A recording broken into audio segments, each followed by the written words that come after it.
Okay, so first of all, I'd like to welcome everyone to this Resource Efficient Scotland webinar, Taking Food Waste Off the Menu. My name is Ivana Niezgoda and I will be your host for today's webinar, which should last approximately 40 to 45 minutes. We are joined today by my colleague, Jess Twemlow. Jess is one of our senior advisors and has worked with organisations across Scotland to help them reduce food waste. Now, before we start, just a few points on housekeeping. And on screen now, you will see our question panel. During today's session, if you would like to ask us a question on anything covered, you can type your question into the box shown and click send. You can do that at any time during the webinar and your questions will come to me.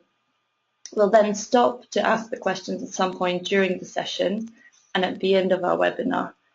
So we'll cover the questions at 2 sessions throughout the webinar. And I'll just pass you over to Jess to talk about the objectives of today's webinar. Yeah, thanks for logging in, everyone. Today we're going to be looking about how you can find out about the true cost of food waste. In particular, we're going to cover quite briefly the new food waste requirements of the Waste Scotland regulations, so what they are and what you're going to need to do to comply. We're then going to move on to looking more at waste prevention, so why preventing waste actually makes more business sense than recycling your food waste. And looking at a few kind of simple actions that I think all businesses can take to prevent food waste. We'll be finishing off with a case study from an organisation we've been working with, and then running through sort of some of the support that we can provide to actually help you with the food waste requirements and the new regulations, but also to help you prevent food waste. So I'm going to hand you back to Ivana, who I think is going to do a quick poll. Yep, I'll just launch the poll right now before we jump into the requirements of the waste regulations. So if you could just answer, the poll should be available on your screen just now. The question is, how much food waste do you think your business is producing? So if you could answer right now, that'd be great. We'll just wait a couple of seconds for the answers to come through.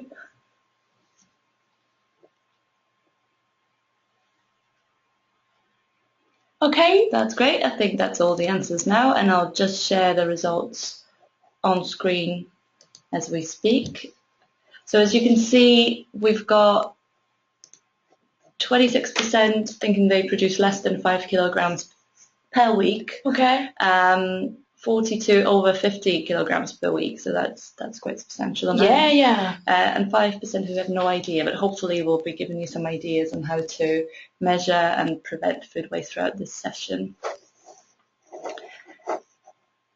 So I'll just very quickly cover the food waste regulations and the requirements of Waste Scotland regulations.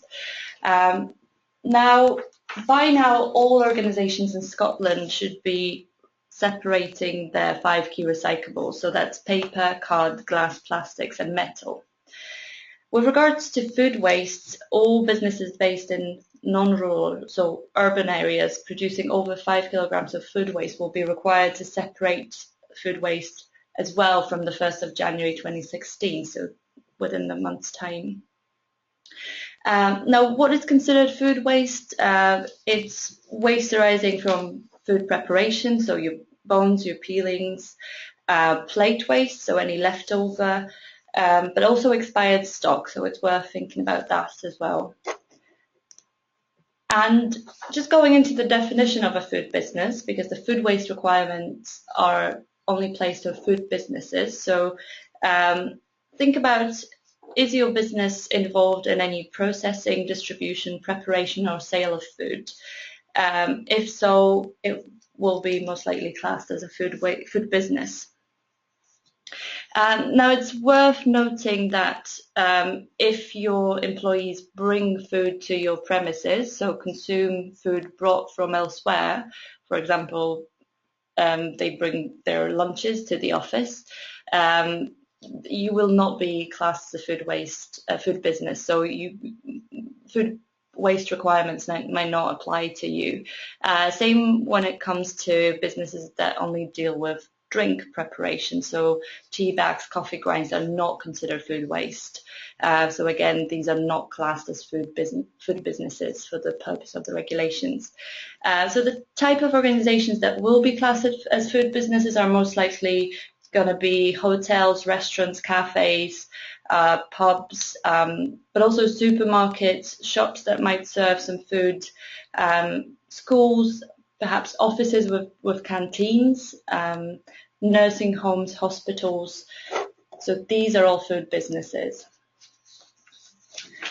And now, how much is actually 5 kilograms of food waste? Food waste can be quite heavy due to the moisture content. So 5 kilograms is roughly a 10-litre caddy, one of those domestic caddies that you might find you have through your household collections. Also, when you consider a full carrier bag of food waste, that is most likely going to weigh about 5 kilograms. So again, if you think you produce that much, you will be asked to separate that from your other waste from the 1st of January 2016. And then there is an exemption for rural businesses. So if you're not sure if you're based in rural or non-rural area, you can use the postcode search on Zero Waste Scotland website. And then it's as easy as putting in your postcode. It will tell you whether the food waste requirements are whether you have to separate food waste or not. Having said that, even if you're in rural business, you can still consider it is best practice to separate it. So you can look at options for organising the uplift. So this was just a brief we just briefly went through the requirements of the waste regulations, and just with this in mind, I'll just launch a second poll. So do you think you comply with the waste regulations?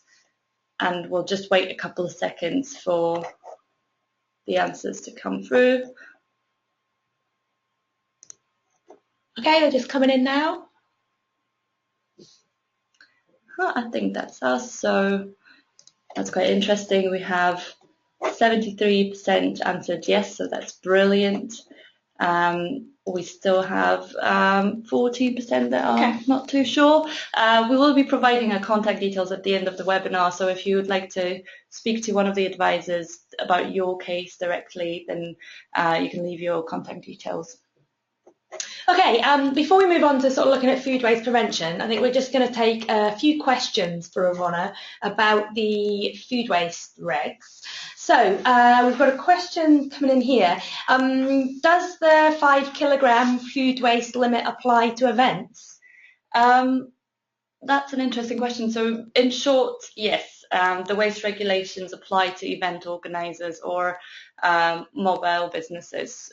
So that means your 5 key recyclables and food waste, of course, unless you're exempt because you're in rural area or you produce less than 5 kilograms. But yes, they would apply to event organisers as well. Okay, that's great. We've got another one here that says, can I compost my own food waste? That's a good question. Yes, you can, but you might need a license from SEPA, so then you might have to look into that. And then depending on types and volumes of organic waste, you might have to look into choosing the right type of composting. So if you're looking at open heap, you have to make sure you don't put animal byproducts, so your meat, your dairy. That means you can only put in your potato peelings, your sort of preparation waste. So it definitely has to be a tailored approach. And again, I would probably recommend to get in touch with one of the advisors, and they can go through the sort of decision process on what would be the best composting method for you. Okay, and we've got quite an interesting question here. I think we get asked this quite a lot. What kind of bags can I use for my food waste? I assume they mean here sort of with the food waste caddy. I think people do get confused about whether to use plastic bags or biodegradable bags. What advice would you give? Yeah, we do hear that question a lot, and it really depends on your waste contractor. So it's best to double check with them. Some contractors will allow normal plastic bags. because they are split when they reach the final destination. Some prefer biodegradable liners, so it's best to check with them. But it's worth checking because it is so much easier to manage food waste if you can bag it, and it's easier to engage staff as well. It's cleaner, most importantly. Yeah. Okay. We'll have another few questions at the end of the webinar.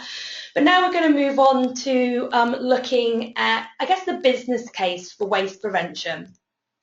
Now, by weight, 18% of the total food purchased by the hospitality and food service sector is wasted.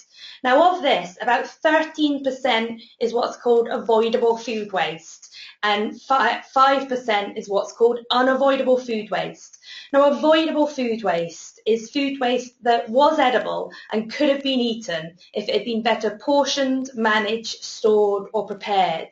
Whereas unavoidable food waste is food waste that's has not been edible under normal circumstances. So that's going to include things like meat bones and eggshells and tea bags, and also things like potato skins from chip production.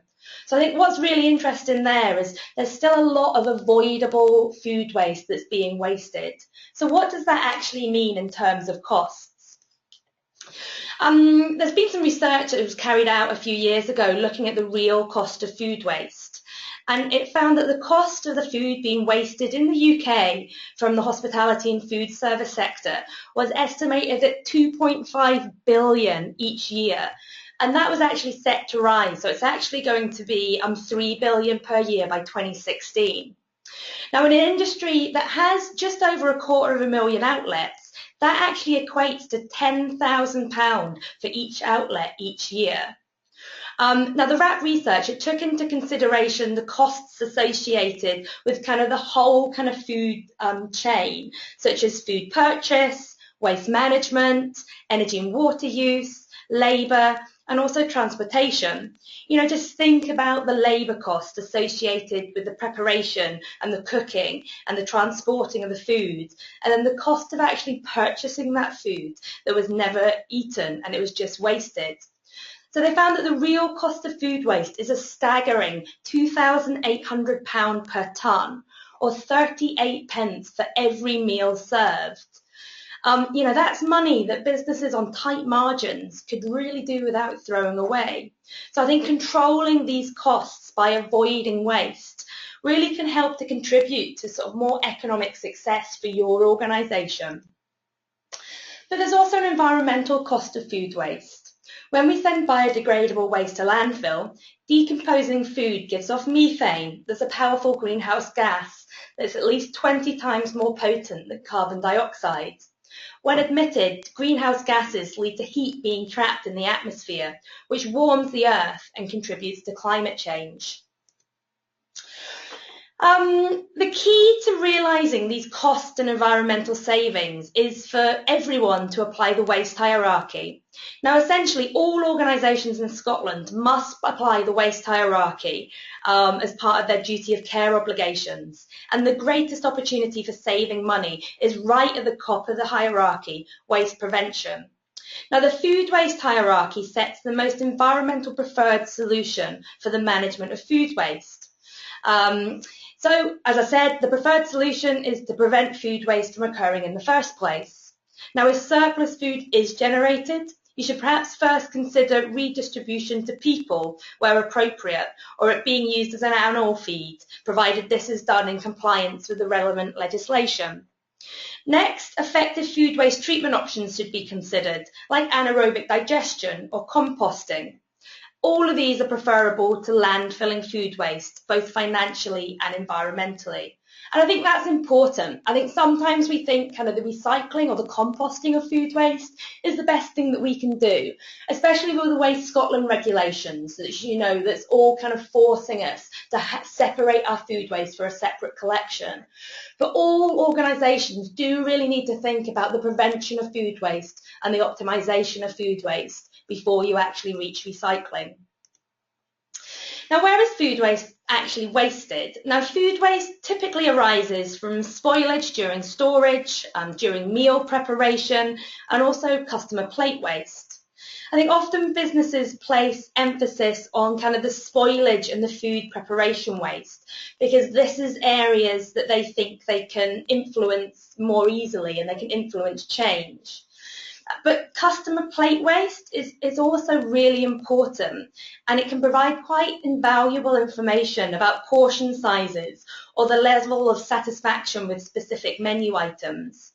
I think when it comes to customer plate waste, I think about 44% of food waste is classified as carbohydrates. That's things like potatoes and breads and rice. Higher quantities of that carbohydrate food waste can suggest issues with portion sizes or stock control or overproduction. I think 15% of that customer plate waste is very often fruit and vegetables. Higher quantities of fruit and vegetable waste could again suggest issues with stock management or poor presentation sort of during meal times. So don't think that you can't influence the wastage coming from your customers' plates. There is a lot that you can actually do for that.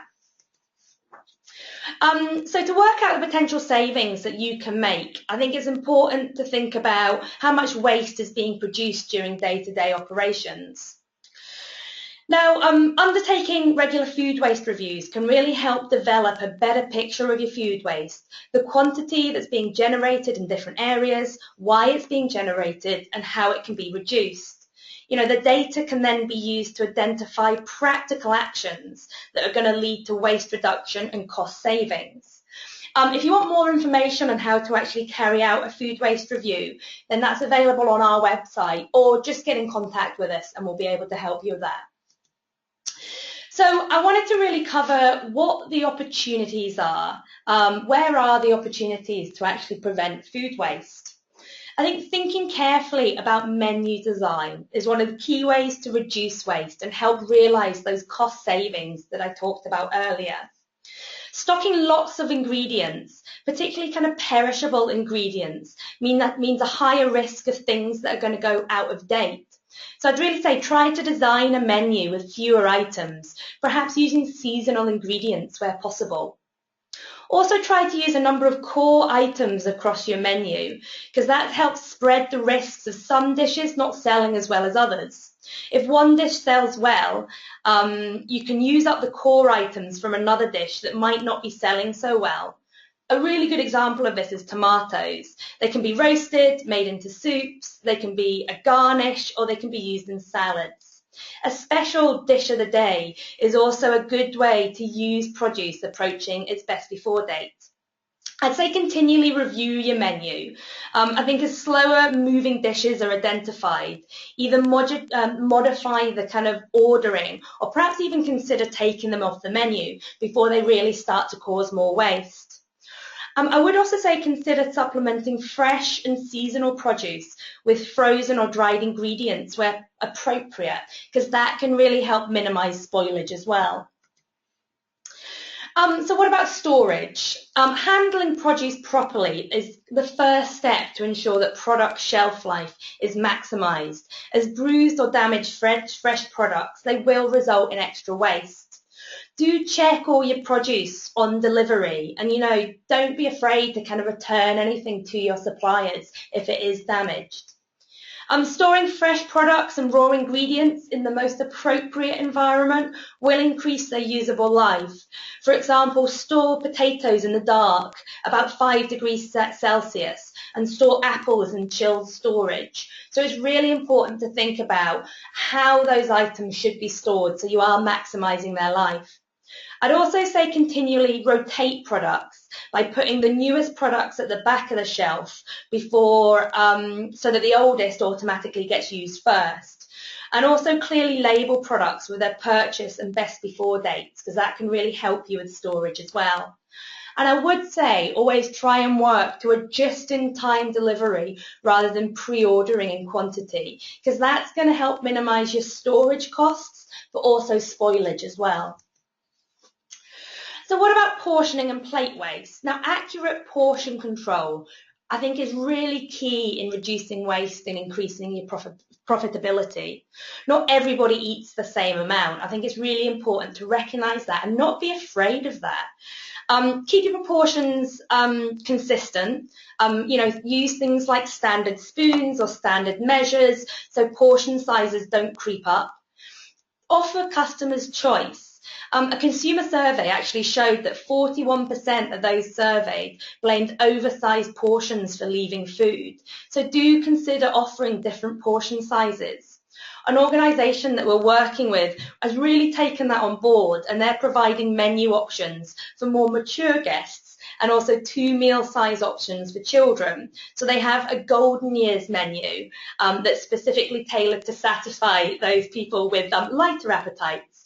They have a children's menu that's for children between 7 and 10, and then they have a juniors menu that's suitable for children under 7 years old. So, think about how that might be able to work for you. I think for smaller portions, you can offer things like refill or kind of second helping, or options for side dishes or build your own dishes, so they can order what they prefer, and that means you're not leaving any food waste on the plate. I'd also say encourage your staff to monitor the plate waste as well. Feed back what they're actually finding, because that will help identify opportunities for savings. And finally, I'd say offer doggy bags, boxes for customers to take home what they've not eaten. Where appropriate, I think be careful to check local health and safety regulations. But I think that's a really great option to kind of reduce your plate waste. Okay, so there were just some sort of opportunities about how you might want to reduce your food waste. I now just quickly wanted to go over a case study when we work with the Crieff Hydro. Now, the Crieff Hydro is a 4-star luxury spa hotel in Perthshire, and it has 213 ensuite rooms, and over 500 staff actually work there. Now, they have 5 restaurants, cafes and bars serving a wide range of meals and snacks throughout the day. Now, we help them with a food waste monitoring trial to really actively measure and reduce food waste in one of their main restaurants. Now, by monitoring food waste, the hotel identified the areas to focus on were actually the breakfast and lunch buffet that they had in that restaurant. And they looked at reducing food waste through a number of different measures, reducing the actual buffet container sizes, thinking about smart production planning and the greater use of small batch preparation. And they also had greater staff engagement and the setting of actually weekly food waste reduction targets so everybody could understand what was expected of them. Now, after just 8 weeks in that restaurant, the Crieff Hydro reduced food waste costs by over 40%, and they reduced the weight of food waste actually being produced by 31%. Now, that equated to an annual saving of 11.5 tonnes of food waste and saved them just over £50,000. So you can really see the savings that can be achieved just by making quite simple changes to what is already going on. Okay, just wanted to go and cover some free online resources that we actually have and advice to help you kind of manage your food waste. We have our guide, Save Money on Waste, and that provides you with really implementation advice that you need to help your organisation to take advantage of common waste prevention, reuse and recycling opportunities. Now, within this guide, there's a number of specific sections that are going to be relevant to hospitality and food service organisations. So including how to reduce food waste and tips to prevent food and packaging waste. And the link is just up on screen now. So I'd really recommend, if you're sort of starting off on your kind of journey, to have a look at the guidance that's actually provided there. We've also got our Managing Food Waste in the Hospitality and Food Service Industry Guide. Now, this was actually produced in conjunction with the Catering Equipment Suppliers Association. And this guide really sets out key steps that food businesses can take to achieve efficiency savings. And it also provides kind of more information about the Waste Scotland regulations and the specific requirements and how you can comply with them. It also examines some of the practical options available and considers perhaps equipment you might want to think about to actually process food waste and capture its resource value. I'd also wanted to mention the Hospitality and Food Service Agreement. Now, as I've already highlighted a few times, the cost-saving opportunities for preventing food waste are significant. Now, to help businesses tap into these significant opportunities, WRAP launched the Hospitality and Food Service Agreement in 2012. Now, it's a voluntary agreement and it's supported by the Scottish Government and delivered by Zero Waste Scotland in Scotland. Now, the agreement's really flexible and allows any size of organisation to sign up, from multinational organisations to small businesses to wholesalers and also trade bodies. And there's different ways to sign up depending on the size of the business. So why should you sign up? Why should this be something that you consider? It really means that ourselves and Zero Waste Scotland will really work with you to see where and how you can improve on food waste prevention and waste management. And I think by taking that agreement, I think it's a really good way to show your customers and staff as well the commitment that you're actually taking to take action on waste. So it can be a really good kind of publicity tool for you as well. And we do offer free specialist one-to-one support. We have a team of implementation advisors and we're supported by an advice hub who cover the whole of Scotland and can really provide free support that's tailored to your needs. So we can sit down with you, we can understand your current situation and work out what your next steps should be, whether that's looking at how you can comply with the Waste Scotland regulations, or whether that's just looking at how can I start looking at sort of where my food waste prevention opportunities actually are. Finally, before we go on to questions, I just really wanted to talk about some of the events that we have coming up, because a lot of them are relevant to food waste. Now, we do have a tour of the Changeworks recycling in Edinburgh. To really help you understand what happens to recycled materials once they leave your business and see why separating and high quality recycling is so important. I think we quite often, there's a lot of myths around recycling, and I think there's a lot of myths, what actually happens to my recyclables once they get picked up from my organisation. And I think this can really help break down those myths when you see how recycling is actually processed. We have a free half-day workshop on the 8th of December at Edinburgh Zoo that will help your organisation to reduce your resource use, to cut waste and to save money. During this workshop, we're going to be talking about typical waste prevention and reuse and recycling opportunities, and really help you identify what opportunities are going to work for your organisation. And it's at the zoo, so you get to see the pandas as well. That's always a benefit. And finally, that's particularly relevant, I think, for a lot of you that will have called in today, we have a free workshop that's been specifically designed to help food and drink businesses in Scotland benefit from reduced food waste and also improve packaging design as well. So this workshop will really discuss what the top opportunities are and look about how we can actually reduce waste across the supply chain and how you can work with your suppliers to reduce food and packaging waste.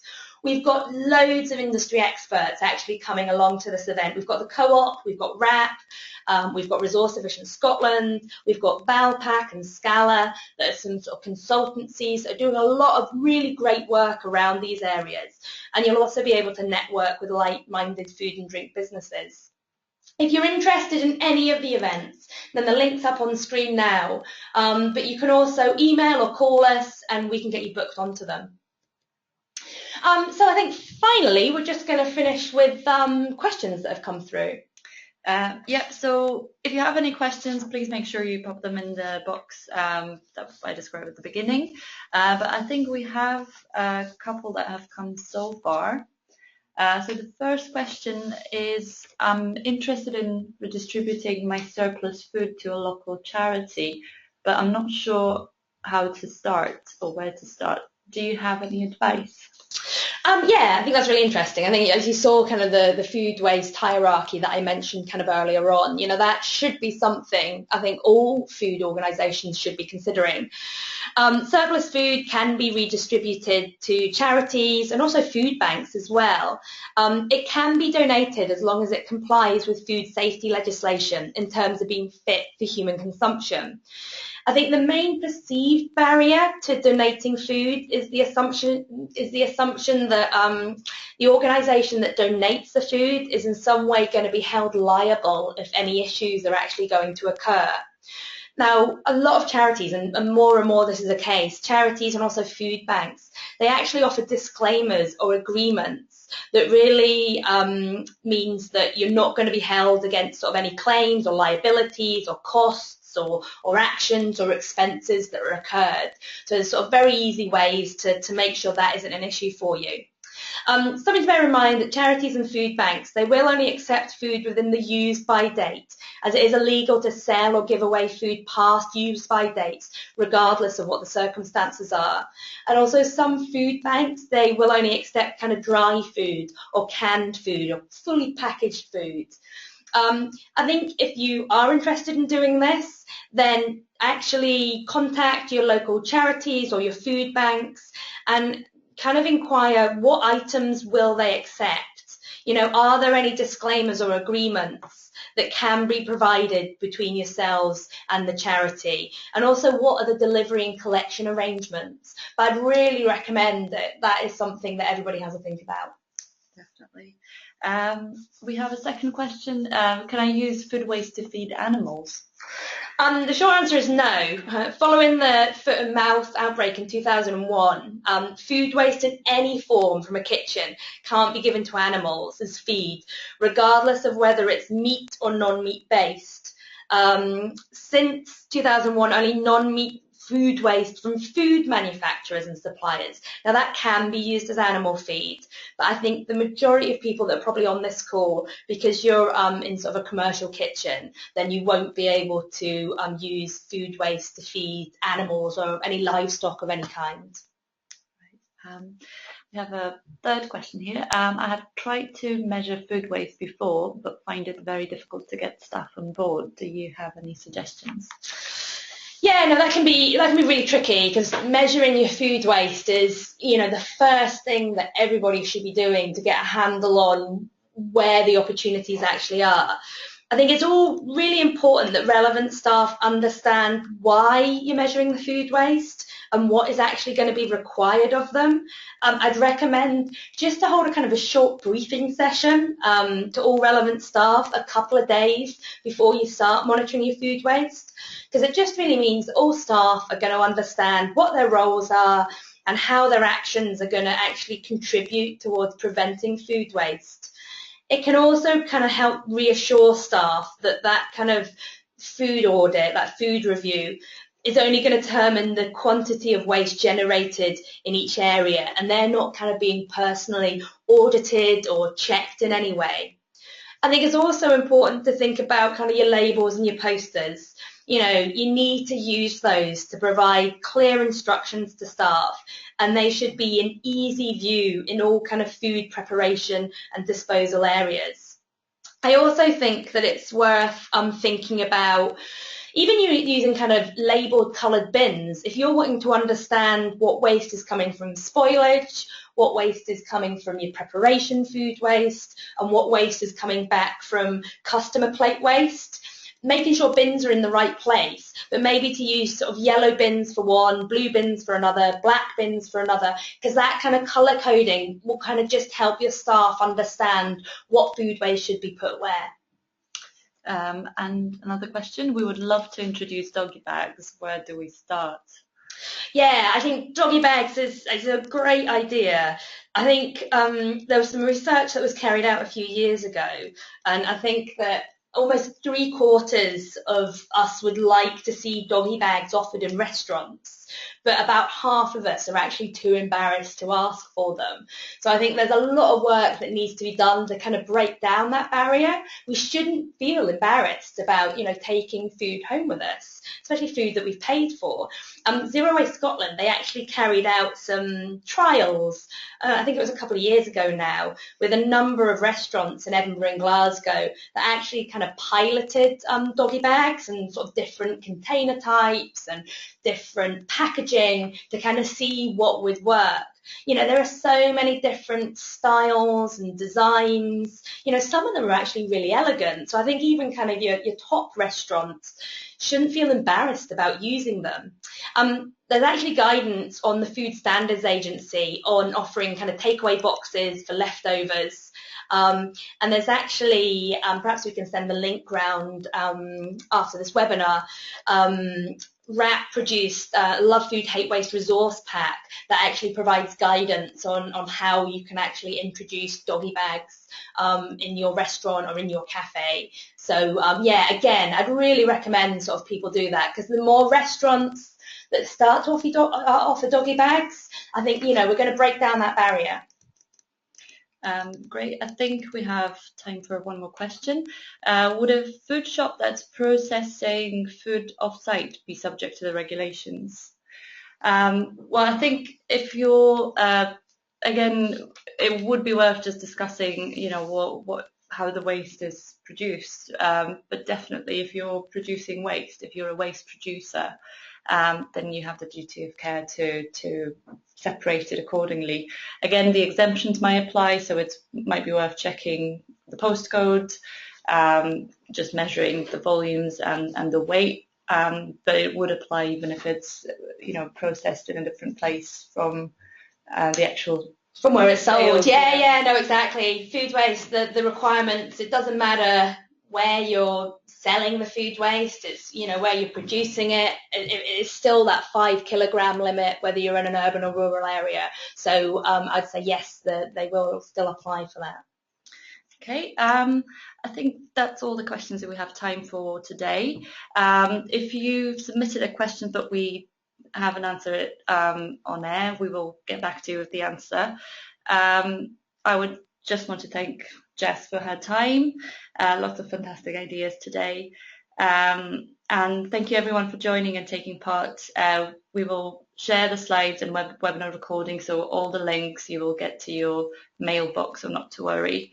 And once again, thanks for joining, and we'll see you soon.